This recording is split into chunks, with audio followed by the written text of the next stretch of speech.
പുതുതായി സർക്കാർ ഉദ്യോഗസ്ഥരാക്കുന്നവർക്ക് MEDISEP insurance premium തുക മുൻകൂറായി ഒന്നിച്ചടയ്ക്കണം. 2025 മെയ്യിൽ ജോലിയിൽ പ്രവേശിക്കുന്നവരും 2022 ജൂലൈ 1 മുതലുള്ള പ്രീമിയം തുക നൽകണം.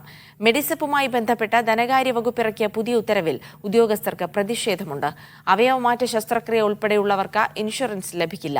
പുതുതായി ജോലിയിൽ പ്രവേശിച്ചവരും 2025 മെയ് വരെ ജോലിയിൽ കയറാനിരിക്കുന്നവരുമെല്ലാം 3 വർഷത്തെ പ്രീമിയം തുക നൽകണം. 2022 ജൂലൈ 1 സർക്കാർ ഉദ്യോഗസ്ഥരുടെ മെഡിക്കൽ ഇൻഷുറൻസായ മെഡിസെപ്പ് ആരംഭിച്ചത്. 3 വർഷത്തേക്കാണ് ഇൻഷുറൻസ് കാലാവധി. 3 വർഷത്തിനിടെ എന്ന് ജോലിയിൽ കയറിയാലും 2022 ജൂലൈ 1 മുതലുള്ള ഇൻഷുറൻസ് തുക നൽകണം. അല്ലെങ്കിൽ അവയവമാറ്റ ശസ്ത്രക്രിയ ഉൾപ്പെടെയുള്ളവയ്ക്ക് ഇൻഷുറൻസ് ലഭിക്കില്ല. പുതുതായി ജോലിയിൽ പ്രവേശിച്ചവരും 2025 മെയ് വരെ ജോലിയിൽ കയറാനിരിക്കുന്നവർക്കുമെല്ലാം 3 വർഷത്തെ പ്രീമിയം തുക നൽകണം. ഈ ഉത്തരവിൽ ഉദ്യോഗസ്ഥർക്ക് വലിയ പ്രതിഷേധമുണ്ട്. മുൻകൂറായി അടയ്ക്കണമെന്ന വിജ്ഞാപനം സർക്കാർ ജീവനക്കാർ ചെയ്യുന്ന കടുത്ത വഞ്ചനയാണ്.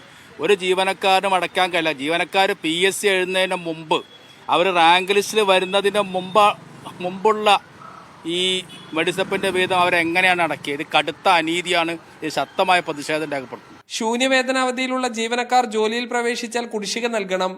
3 വർഷത്തേക്ക് 18,000 രൂപയാണ് ഒന്നിച്ച് നൽകേണ്ടി വരിക. മെഡിസെപ്പ് കമ്പനിക്ക് സർക്കാർ മുൻകൂട്ടി പണം നൽകിയിട്ടുണ്ട്. മെഡിസെപ്പ് നിർബന്ധമാക്കിയതിനാൽ എല്ലാ ഉദ്യോഗസ്ഥരും പണം നൽകേണ്ടി വരുന്നു. സാജിദ് അജ്മൽ, മീഡിയ 1, മലപ്പുറം.